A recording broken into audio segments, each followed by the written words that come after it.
Hello Captain fans, grabe breaking news. And then meron pang bulaklak na binili si Pops Alden sa Amerika. I-confirm natin yan para kay Tisay, para kay Attorney, para kay Kath, mga kasombrero. I-confirm natin. Pero unahin ko itong breaking news natin mga kasombrero. So wagi ang Kath din Hindi ito basta-basta kasi ang Kath din po ay napasama sa top 16 na Distinct Celebrity Achievers of the Decade. And partida, sila yung pinakabata dito si Alden at saka si Catherine, mga kasama, ang pinakabata na top 16 distinct. Ako pa ibig sabihin ng distinct, kakaiba. Most unique mga kasombreros, outstanding, excellent in their own ways mga kasombreros. So dito nagulat din ako kasi kahit si Ma'am Naybara Lopez ay may pinost siya dito, at saka si Dubai Palaboy. So iba yung level iba yung level, sila yung pinakabata. Tapos napasama sila dito, nandito si Nora Honor, of course, yung maong superstar din mga kasombreros, si Vilma Santos, si Christopher De Leon, si Tirso Cruz III, Sharon Cuneta, Maricel Soriano, Diamond Star, grabe Gabi Concepcion, Richard Gomez, Julian Santos, Piolo Pascual, Sara Geronimo, John Lloyd Cruz, dating box office king din, Catherine Bernardo and Alden Richards na magkatabi. Si Marian Rivera and then si Vice Ganda. So nagtataka ako dito bakit wala si Coco Martin at saka si Dingdong Dantes, Pero yun, talagang mapalad kasi grabe number 13 and 14 ang Kath din mga kasombreros sa listahan ng mga top 16 distinct celebrity achievers of the decade. Ibig sabihin po ay tawag dito, dekada. So within the span of like 2015 hanggang 2025 kasi 10 years Pero po pwede rin siyang from 2010s hanggang 2025 or 2020 kasi decade of 10 years So yun siya mga kasmas, hindi napasama dito si Daniel Padilla, pero okay lang yan mga kasi iba yung iba yung achievements, iba rin yung purpose, iba yung advocacies, iba yung kumbaga pa yung campaigns na pinopromote mo sa buhay. Si Alden, ambassador ng OWA, ambassador ng POS, ambassador ng mga charities, may scholarship foundation, mayroong mga tinutulungan na hindi na kumbaga pa ilista mo na lang sa tubig, pag tumutulong yan, ilista mo na lang sa tubig. Ganon. Si Ma'am Catherine talagang hindi rin basta-basta because she is the face of ABS-CBN ngayon. Siya yung main at saka front face ng Kapamilya Network mga kasombreros, kung kaya hindi nakapagtataka na napasama. Nakakatuwa, nakaka-good vibe kasi bago matapos ang taon ng 2025 ay nagpahabol pa talaga ng pasabog at breaking news ang Kath din mga kasombreros, hindi basta-basta. And imaginein mo, sila yung pinakabata sa listahang ito. Si Maria nasa 41, 42 na siya, basta sila yung pinakabata mga kasombreros. So yun lamang ang gusto nating sabihin dito. And nakakatuwa at nakaka-bless ang Kath din na pa-breaking news pa. Tapos so eating time, kumain ng Focus on Family sa Amerika. Panibagong panibagong pictures na posted by Angel. Maraming salamat sa magkapatid na dalagindi. Sina Riza at saka si Angel ang masipag ngayon mag-post. Minsan si Daddy Bane, si Alden din naman, pero minsan ay nagpare-pareho na lang sila ng post ni Angel at saka ni Riza mga kasama. So dito ay natatawa ako dun sa caption ng isang admin. Sabi niya, magantay ka muna Paps habang in-explain ng waiter yung pagkain. Kasi parang may bagong delicacies yata na tinitikman at gustong itry ang Focus on Family sina Alden doon. Tapos todo explain pa daw si waiter, o ang waiter mga kasombreros. So ito medyo kakaibang yung itsura ng dito ng tawag dito na mga pagkain. So naka-glasses din dito si Alden mga kasombreros. So yun, natatawa ako dun sa may caption ng isa na magantay ka muna Paps habang habang ini-explain ng waiter ang pagkain, So medyo unique nga siya, hindi ko alam.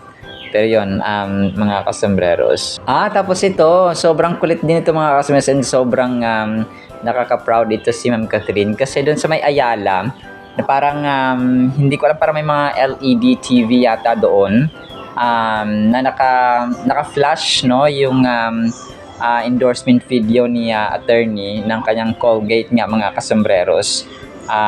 Nakakatuwa kasi isang fan kagabi, kanina pala nag-post dito sa TikTok. Tapos yun nga no, puro mukha ni Ma'am Catherine dun sa may parang nadadaanan nila sa Ayala. Alam ko yung Ayala, part yan ng ng Alabang or papuntang Alabang yata mga kasembreros. And then ito, kanina may pinost pa si Angel no ng kanilang family picture mga kasembreros sa straight from the US bago yung ating main item. Dito ay wala si kuya niya Tisoy, si kuya niya RJ.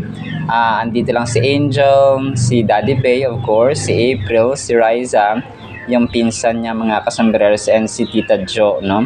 At saka, hindi ko alam kung sino itong isa no, nakatabi ni na sa gitna ni na Daddy Bay at saka ni April mga kasembreros. Malamang ay kapatid no, ni Daddy Bay po pwede or ni kapatid nila mga kasembreros.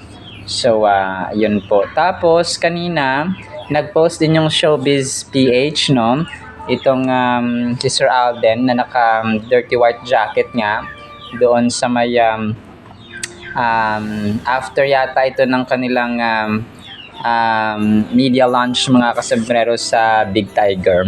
So kanina lang kasi siya pinost mga kasembreros na kung saan ay parang kainan time or free time na ito mga kasembreros no, ni Phenomenal Box Office Cinema King at ang ibang mga cast ng Big Tiger mga kasembreros na abangan natin sa 2026. Tapos ito na nga yung bulaklak na pinabili or binili ni Alden mga kasembreros fresh from America. Ito po ay hindi natin makukumpirma talaga na sa kanya ito mga kasembreros or para kay Ma'am Catherine, pero ang ganda no. This was posted by Angel mga kasembreros. So and ang ganda ng kanyang kasi yung ibang flowers or parang yung divine flower, yung isa dito plastic divine mga kasembreros ay parang makikita rin siya sa Pilipinas no. Ito yata yung time na kumakain si na Angel, tapos may nakita siyang or pwede rin sa museum sila, tapos may nakita siyang magandang bulaklak mga kasembreros. Nagandahan siya kung kaya ay pinicturean niya mga kasembreros. So hoping na sana ay pero ito ay parang nagandahan lang si Angel kung kaya niya pinost at pinicturean mga kasembreros. Tapos pero yun, alam naman natin na sina Sir Alden, si Ma'am Catherine mga kasembreros ay sobrang private at secret lang sa kanilang relationship mga kasembreros no, bilang mga single ko na. So para hindi gaano halata mga kasembreros ha. Tapos ito panibagong post na naman ito mga kasembreros no? Ayaw tantanan ng mga ayaw tantanan ng mga netizens mga kasembreros sa itong backup dancer mga kasembreros, basurera ng Malaysia ang nagpost nito. Ito po yung pangalan ha ng vlogger, basurera ng Malaysia. So siguro siya doon sa Malaysia no. Dito basurera mga kasembreros kasi yun naman talaga minsan pinapangalanan nila yung kanilang Facebook page or ang kanilang vlogging page na kung ano yung trabaho nila mga kasembreros. Kunwari OFW sa Dubai no, or OFW sa Germany and so on.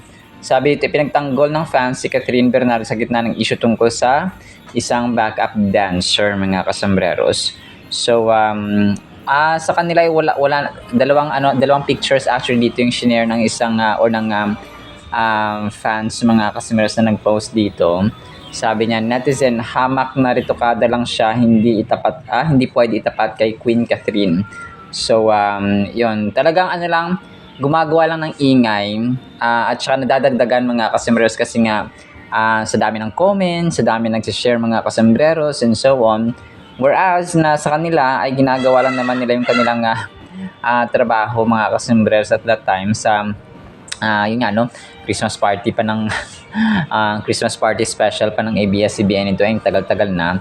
Tapos sa mga tao ay hindi pa maka-move on no. sa isyung ito mga kasembreros. So marami pa rin ang alam mo yun, nagpo-post mga kasembreros na dapat ay 2026 na. Nako, tantanan na natin ang isyung ito kasi sobrang tagal na at saka lumipas na ang Pasko, lumipas na ang bagong taon o lilipas na ang bagong taon ay ito pa rin yung kanilang tawag dito, ini-issue mga kasembreros, which is hindi dapat, no? Kasi nga tayo ay tawag dito, tayo ay bagong taon, bagong tao, bagong nilalang na dapat. Tapos ito, next item natin mga kasembreros, sikat, no? Nagpa-picture dito ang isang fan. Pero alam ko ano to yung sa KFC nila na shoot mga kasembreros. So naka-red dito si attorney. Hindi ko lang alam kung part ito ng directorial staff, si sir na naka-eyeglasses, or part ng production team nila mga kasembreros. So baka ito yung leader, no? Or po pwede namang part din siya ng kanilang production team, or po pwede ring part ng yung commercial model mga kasembreros, no? Kasi po pwede naman yon, part siya ng isa siyang model mga kasembreros, at saka nagpa-picture kaya Phenomenal Box Office Cinema Queen. Tapos ito, next item natin, na-recall ng isang fan, no? Itong picture ni Joros at saka ni Alden. Ibang angulo to. Kasi yung mga na-flash natin yung nakaraan ay yung dito na sa harap sila ng camera, pero ito yung medyo malayo. Tapos si pambansang ayuda, si pambansang shipper, si shoutout, no? Si Joros mga kasembreros. Ay may cheers. Parang iinom sila ng wine dito mga kasembreros, no? Kasama of course sina attorney at si Tisoy na may hawak din po na wine mga kasembreros. So ang kulit, no? Sana magsama ulit sila sa isang pelikula. Kahit na yung pampatawa lang nila ay si Joros. Kasi iba kasi yung iba yung feeling ng director, ng team kapag pare-pareho pa ring staff or pare-pareho mong cast pa din mga kasembreros. Kung pa alam na nila yung timpla ng ugali ng isang kasama nila and so on. So iba kasi yung ganun eh. So hoping, no, and praying na magsama ulit itong Kathleen and then of course si Joros mga kasembreros bilang yung comedy sa nakast mga kasembreros. So yun po. Tapos last item natin mga kasembreros, itong eksena, no? Ang cute nito, ito yung eksena nila Direk Cathy at saka ni Alden doon sa may terrace sa Hong Kong, na kung saan nga yung Hong Kong apartment na ito ay naging tourist destination na rin ng mga Pinoy doon kasi diba maraming OFW sa Hong Kong.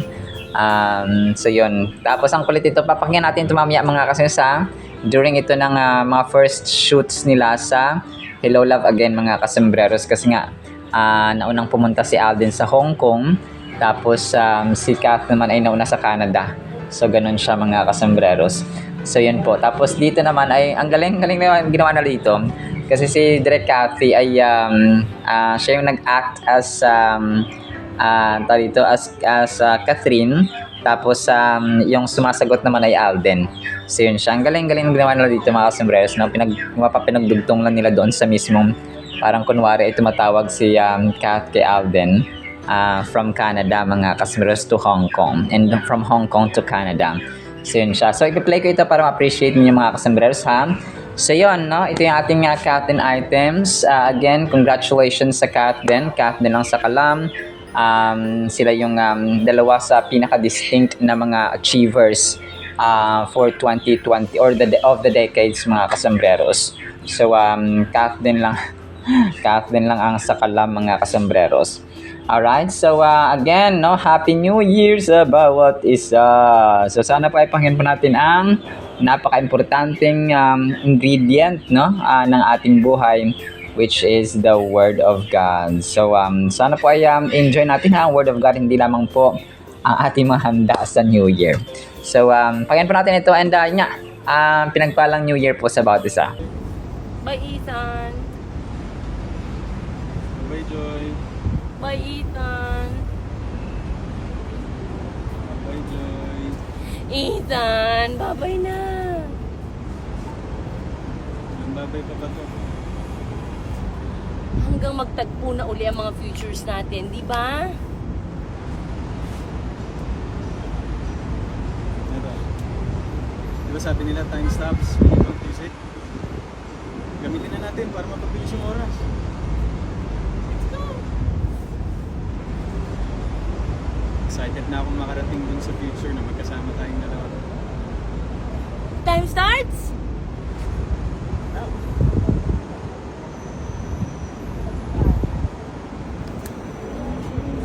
Cut! Cut po! Para po sa ating Word of God ay related pa rin po sa bagong taon. So New Year special natin ito. Tatlong topics po ang aking niready. So ang title natin ay Hindi Ito Hugot. Ang title kasi ay Huwag Nang Ibalik Ang Nakaraan. Bakit kaya, no?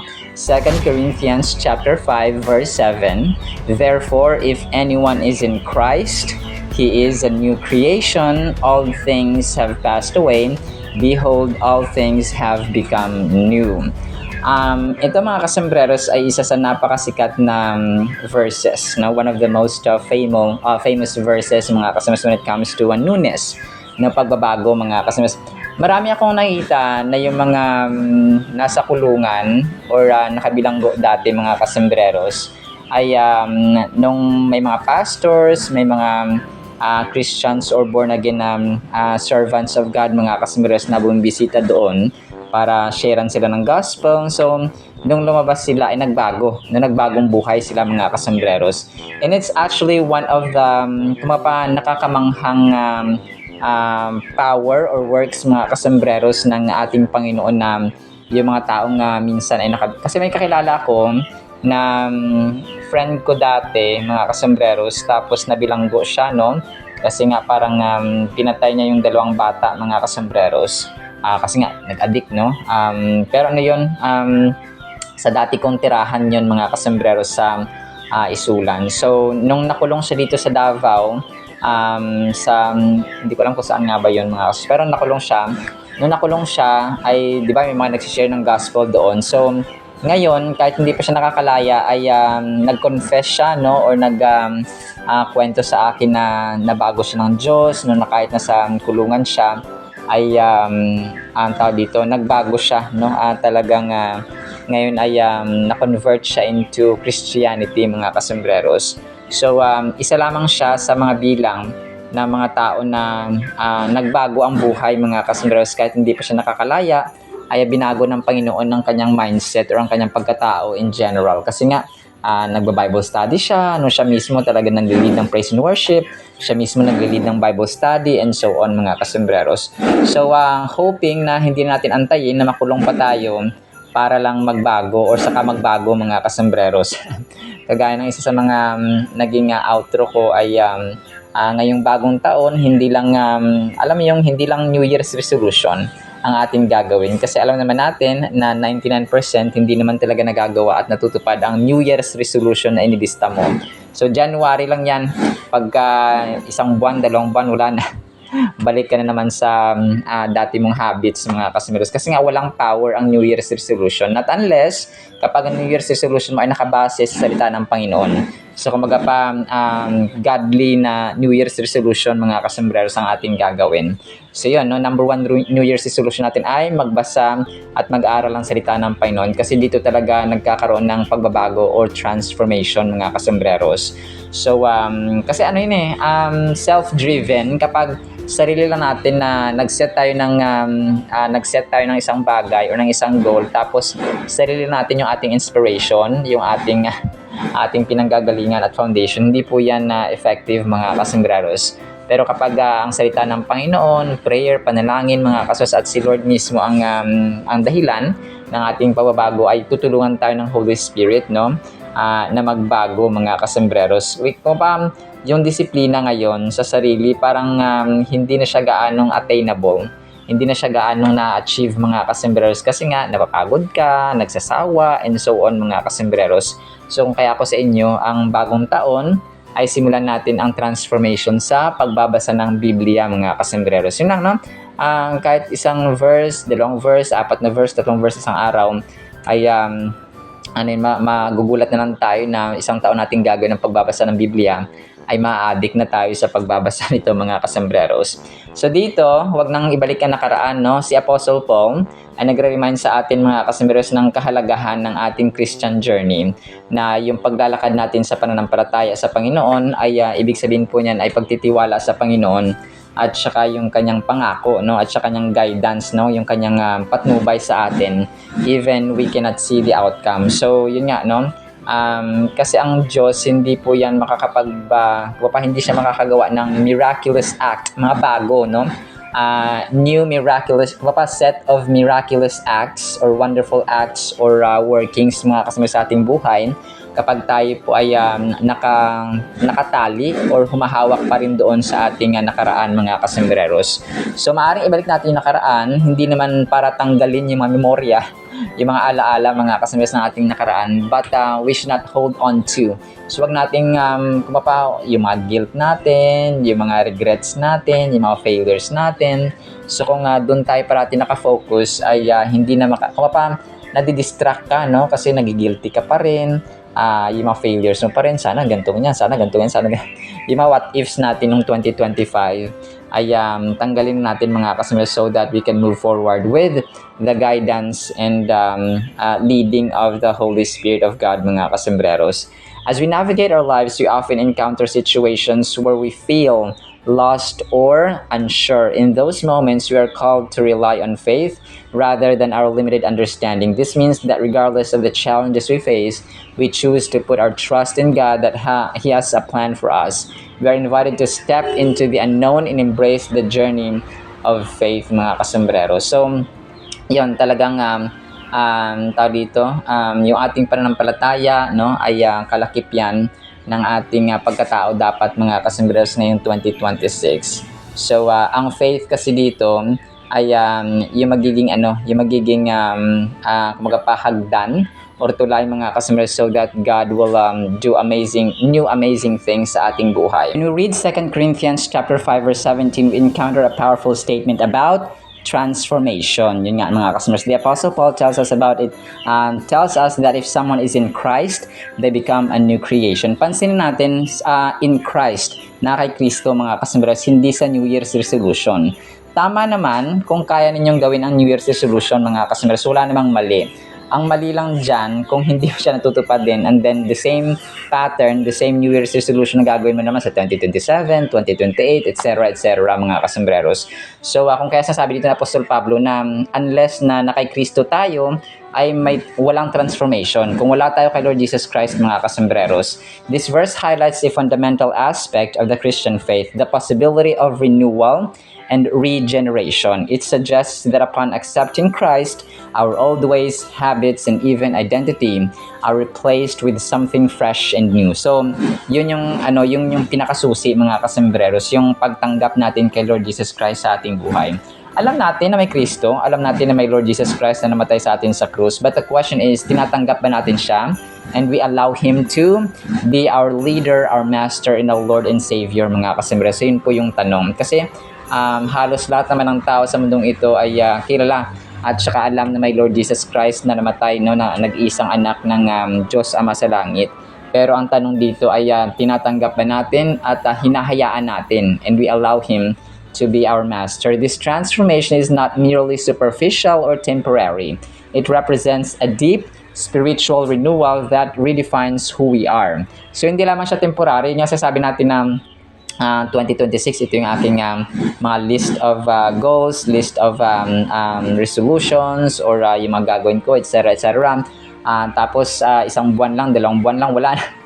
So hindi siya temporary, it's a lifetime process mga kasembreros. And yung pinaka-importante dito, yung spiritual renewal. Yun yung talagang pag nabago yung ating mindset, yung ating belief, yung ating paniniwala sa Panginoon mga kasembreros, yun talaga yung makakapagpabago sa gawi at ugali ng tao. Habits will be changed, mindset will be changed, point of views will be changed, yung speeches, yung ating mga salita, magbabago yan mga kasembreros, yung actions natin at saka treatments sa ating pamilya, magulang, anak, asawa, kapatid ay magbabago because of the spiritual renewal na magagawa ng Espiritu ng Panginoon mga kasembreros. The old, yung nakaraan na, yung luma na, no, wag nang balikan.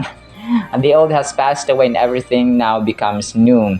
Through this verse, Paul encourages believers to embrace their new identity with enthusiasm and optimism.